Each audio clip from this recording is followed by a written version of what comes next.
probably down the line on June 4th, if on the day that results would be coming out, I promise that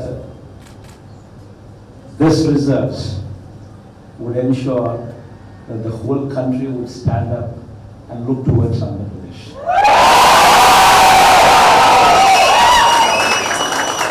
In fact, when someone told me last time itself was 151, last time out of 175, 151 itself is a tall number.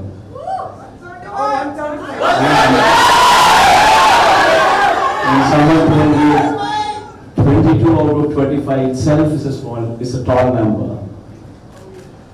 This time, we're going to beat that record.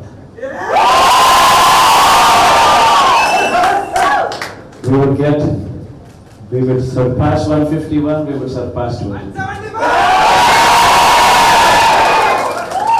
మొన్న I-PAC ఆఫీస్లో జగన్మోహన్ రెడ్డి ఇచ్చిన పర్ఫార్మెన్స్కి, ఆయన చెప్పిన పిట్టకథలకి ఎవరైనా నమ్మి, అంటే YCP కుక్కలు నమ్మి మళ్ళీ మా అన్నొస్తాడు, మా దొన్నొస్తాడు, ఇంకేముంది మేము రికార్డులు బ్రేక్ చేస్తున్నాం అని నమ్మితే, అరే ఒక్కసారి మళ్ళీ గుర్తు చేస్తున్నాను, 2014లో జగన్మోహన్ రెడ్డి జస్ట్ మా తండ్రి చనిపోయాడు, నన్ను అన్యాయంగా జైల్లో పెట్టాడని చెప్పి ఓదార్పు యాత్రతో ప్రతి ఇంటికి వెళ్ళి నన్ను మీ బిడ్డ అనుకోండి, నన్ను కాపాడండి అని చెప్పి ఆయన, వాళ్ళ సిస్టరు, వాళ్ళ మదరు, ఇంతమంది ఇంటింటికి వెళ్ళి కొన్ని కుటుంబాలకైతే డబ్బులు కూడా ఇచ్చి ప్రతి గుమ్మంకి వెళ్ళి బొగ్గలు నిమిరి వాళ్ళకి ముద్దులు పెట్టి ఇన్ని చేస్తేనే 67 సీట్స్ ఇచ్చారు. ఇది అప్పటికి జగన్మోహన్ రెడ్డి మీద ఒక సింపతి వేవ్ ఉండి, అమ్మో ఈయన మంచోడేమో అని ఎక్కడో మనసులో ఒక థాట్ ఉన్న జనాలు 67 సీట్స్ ఇచ్చారు.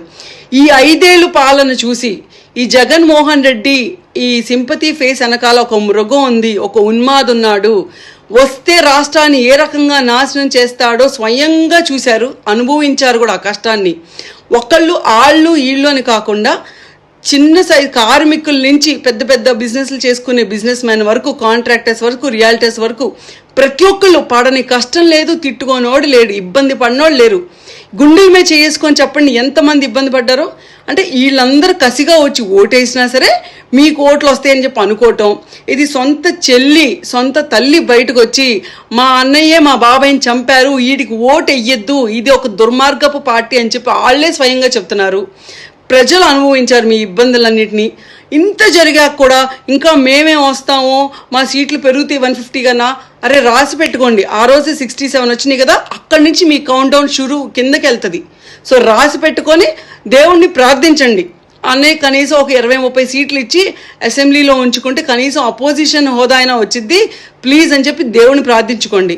అండ్ అందరూ రెడీగా ఉండి, మీకున్న ఆప్షన్స్ ఒకటే, రేపు June 4 తర్వాత తిహార్కి వెళ్తారా, చెంచల్గూడకి వెళ్తారా, రాజమండ్రికి వెళ్తారా, ఈ 3 ఆప్షన్స్లో సెలెక్ట్ చేసుకొని అన్నయ్యతో పాటు వెళ్ళి అక్కడుండి అన్నయ్యకి సేవ చేసుకోండి. మీకు ఏమైనా ప్రేమ